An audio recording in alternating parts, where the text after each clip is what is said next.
Salam sejahtera, salam hormat. Saya Nixon Nyambar. Ini Awani Sarawak. Kita saksikan antara tumpuan untuk hari ini. Sarawak catat kes pertama COVID-19.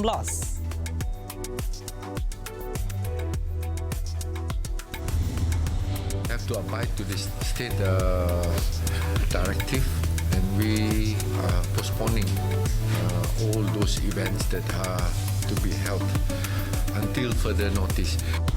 So the court decided that the Sarawak Legislative Assembly has the right to enact laws on SST, and our Sarawak Sales Tax Ordinance is constitutional and legal. And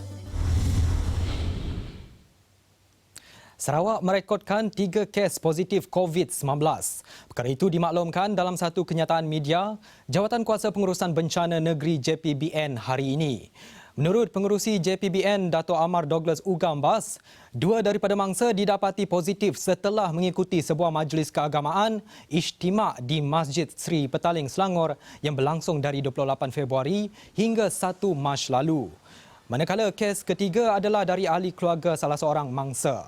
Justru itu, pihak JPBN memohon agar mana-mana individu yang terlibat dalam majlis tersebut untuk segera melaporkan diri ke hospital atau ke pejabat kesihatan berdekatan. Sehingga kini, Jabatan Kesihatan Sarawak telah mengesan 236 peserta majlis berkenaan bagi menjalani pemeriksaan. Sementara itu, sebarang penganjuran acara yang melibatkan perhimpunan orang ramai yang akan diadakan dalam waktu terdekat ini ditunda kepada tarikh yang akan dimaklumkan kemudian. Ia susulan wabak pandemik COVID-19 yang telah menular ke Sarawak. Antara acara yang ditunda, Rainforest World Music Festival (RWMF). Menteri Pelancongan, Kesenian dan Kebudayaan Datuk Abdul Karim Rahman Hamzah berkata langkah itu diambil selepas ambil kira arahan yang dikeluarkan Jawatan Kuasa Pengurusan Bencana Negeri Sarawak pada Jumaat. Several events that are going to be held within the next few months. We have to abide to this state directive, and we are postponing all those events that are to be held until further notice. Those events will not be postponed, will not be cancelled, but it is just being postponed until the situation gets better. Jelasnya kementerian harus patuh dengan segala garis panduan bagi memastikan keselamatan dan kesihatan rakyat terjamin. Terdahulu, JPBN Sarawak mengeluarkan kenyataan berkenaan dengan garis panduan menunda acara yang melibatkan perhimpunan awam seramai 250 peserta. Antara acara yang akan ditunda termasuk acara sukan dan rekreasi serta persidangan termasuk Spartan Race. Beliau berkata demikian pada sidang media khas mengenai acara pelancongan Sarawak di Kuching pada Jumaat. Dalam pada itu, masyarakat diminta untuk terus berwaspada dan sentiasa menjaga kebersihan ketika di kawasan awam. Tapi tidak digalakkan perhimpunan besar-besaran. Maknanya kita ada big gathering, tidak digalakkan di luar sana. Tapi untuk solat jemaah setakat itu, selain pada negeri Perlis, negeri lain di Malaysia itu masih membenarkannya. Kerajaan memohon masyarakat untuk patuhi segala arahan yang dikeluarkan bagi menghalang daripada dijangkiti wabak berkenaan. Kita memang ingin mengajak masyarakat secara keseluruhannya untuk mematuhi dari segi usaha kita untuk menangani penyebaran virus ataupun penyebaran penyakit-penyakit yang berjangkit yang boleh disebarkan melalui udara, airborne ataupun melalui kaedah-kaedah yang lain. Beliau turut berkata kerajaan akan menyediakan hand sanitizer ataupun cecair pembasmi kuman di tempat awam. Orang awam dinasihati untuk pergi ke klinik ataupun hospital berdekatan sekiranya ada simptom yang menunjukkan jangkitan COVID-19. Dan pada itu, Jawatan Kuasa Pengurusan Bencana Negeri JPBN Sarawak telah meluluskan Kampung Sukan Petronas di Miri sebagai pusat kuarantin bagi 15 pesakit di bawah pemerhatian PUI yang disahkan negatif saringan pertama COVID-19 di bandaraya itu. Menurut Menteri Pengangkutan Datuk Lee Kim Shin, pesakit terbabit akan ditempatkan di pusat itu selama 14 hari dan hanya dibenarkan pulang selepas ujian kali pertama mengesahkan mereka negatif virus tersebut. Bagaimanapun ujarnya, pesakit yang keluar dari pusat kuarantin perlu jalani kuarantin sendiri di rumah selama 14 hari dan menjalani ujian kali kedua pada hari ke-13. Jelasnya, pusat kuarantin itu dibuka kerana ada PUI COVID-19 di Miri dari Semenanjung dan tidak punya tempat tinggal selama menjalani tempoh kuarantin. Kerana kami jalankan, ambil langkah-langkah tindakan dengan bersungguh-sungguh untuk mengawal supaya COVID-19 ini akan terkawal. Saya diberitahu oleh pihak hospital di sini, setakat ini Miri masih Miri tak ada positif kes, masih negatif. Oleh setakat ini, setakat sekarang hari ini. Okey, sebab itulah kita mengambil langkah-langkah pencegahan dengan bersungguh-sungguh. Beliau berkata demikian dalam sidang media di Kampung Sukan Petronas di Miri pada Jumaat. Mengulas lanjut, Kim Shin yang juga adun senadin berkata PUI COVID-19 akan dimasukkan ke pusat kuarantin itu secara berperingkat dengan kumpulan pertama terdiri daripada 5 orang pada Jumaat. Jadi 15 orang ni setakat ini mereka akan pindah ke pusat kuarantin ini berperingkat-peringkat. Hari ini kita akan pindah 5 orang ke sini. Kemudian jadi hospital akan atur bila mereka yang lain akan pindah ke sini. Jadi di pusat kuarantin ini mereka perlulah ikut segala peraturan dan protokol. Pagi ini kita dah bincang segala keperluannya, macam mana kuarantin pusat di kuarantin ini diuruskan.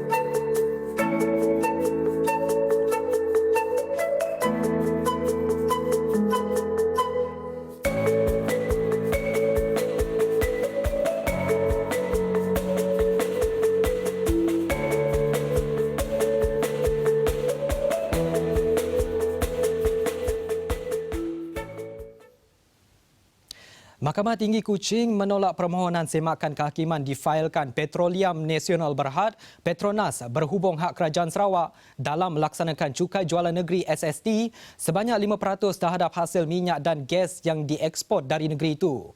Keputusan itu dibuat Hakim Azhar Hari Kamar Ramli di Mahkamah Tinggi Kuching pada Jumaat. Petronas diwakili pasukan peguamnya diketuai Dato' Imtiaz Sarwar dan Alvin Chong.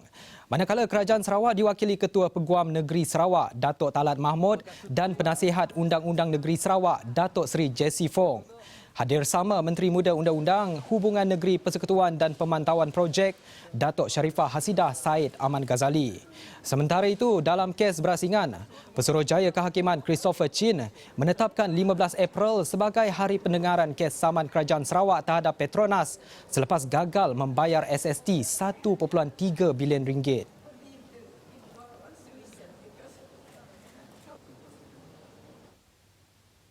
Sementara itu, Menteri Muda Undang-Undang Hubungan Negeri Persekutuan dan Pemantauan Projek Sarawak, Datuk Sharifah Hasidah berkata, penolakan itu adalah satu kejayaan dan sejarah buat Sarawak.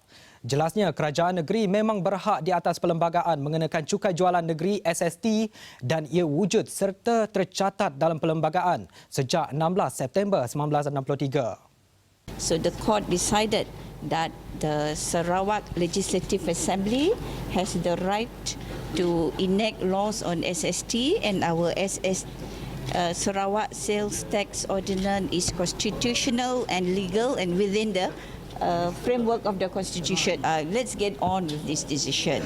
It is rather clear that this is our constitutional right and we have every right under the law, under the Constitution and under the Malaysia Agreement, the IGC report, that we have every right to impose this tax. Sementara itu, Penasihat Undang-Undang Negeri Datuk Seri Jessie Fong berharap syarikat Petronas menerima keputusan ini dengan hati terbuka. Jelasnya, melihat situasi semasa, apa yang penting adalah memikirkan bagaimana hendak kukuhkan industri minyak dan gas negara secara kerjasama.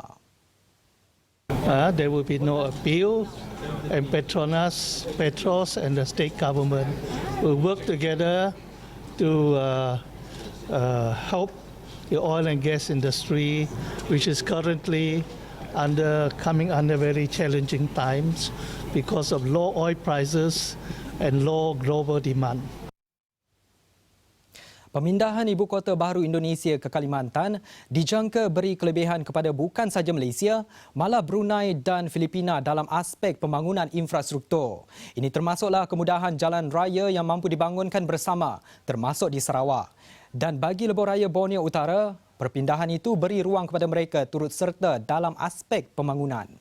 But the move of the Indonesian capital to Kalimantan means more than just connectivity. We need to seize the opportunity to make it more than just that road, more than just being able to move people, goods and services. Beliau berkata demikian ketika ditemui selepas menjadi panel Forum Ekonomi Islam Dunia WIEF Kota Kinabalu 2020. Mengulas lanjut mengenai keupayaan Sarawak secara meluas dalam bidang pelaksanaan pembinaan lebuh raya, Nur Zalida optimis negeri itu mempunyai kemampuan dan realistik. In Pan Borneo Highway Sarawak, what we did was, by design, we involved more Sarawakians, from local contractors to local consultants. So now these local Sarawak consultants and contractors, they have the experience of building Pan Borneo Highway Sarawak. They're people, they have new skills, new capabilities. So now they can move beyond Sarawak and participate in new jobs, in new contracts in the Indonesian capital, for instance, around Borneo, around Sabah and in Brunei. So that's exciting.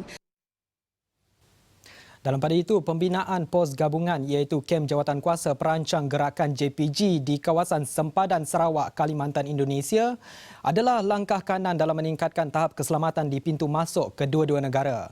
Awani Sarawak berkesempatan menemu ramah anggota Markas Pemerintahan Medan Timur Tentera Darat yang bertugas di Kem Imbangan Dafa Biawak Lundu untuk ketahui tugasan dan hubungan mereka dengan rakan seangkatan dari Indonesia. Kerjasama daripada penduduk tempatan begitu baiklah pada saya. Mereka memberi maklumat serta menyalurkan segala orang cakap jenayah yang ada seperti kemasukan yang tak sah seperti partian, datang asing tanpa izin. Lagi untuk jiran sebelah juga, Tentera Nasional Indonesia agak memberi kerjasama. Kadang ada mereka datang melawat. Semasa kami bertugas ini, start kami bertugas, alhamdulillah tak ada lagi anasi ataupun pencubruhan ataupun pemburu-pemburu haram yang datang untuk melintas badan ini. Kami siap biasa membuat rondaan di kawasan sebilang masa, di kawasan tanggungjawablah. Mengakui mempunyai hubungan akrab dengan tentera Malaysia ialah anggota Tentera Nasional Indonesia TNI yang bertugas di pos gabungan bersama Sajingan di Kalimantan. Adapun kerjasama di sini iaitu kita sama-sama melaksanakan aktiviti, patroli sama-sama, kemudian adanya interaksi, sosialisasi sama-sama untuk melaksanakan tugas pokok agar tercapai tugas pokok ini sesuai maksimal. Di pos gabungan ini, Tentera Darat Malaysia akan menempatkan 8 anggota bertugas bersama TNI di kem kawalan negara jiran itu, manakala TNI menempatkan 10 anggotanya di kem Malaysia.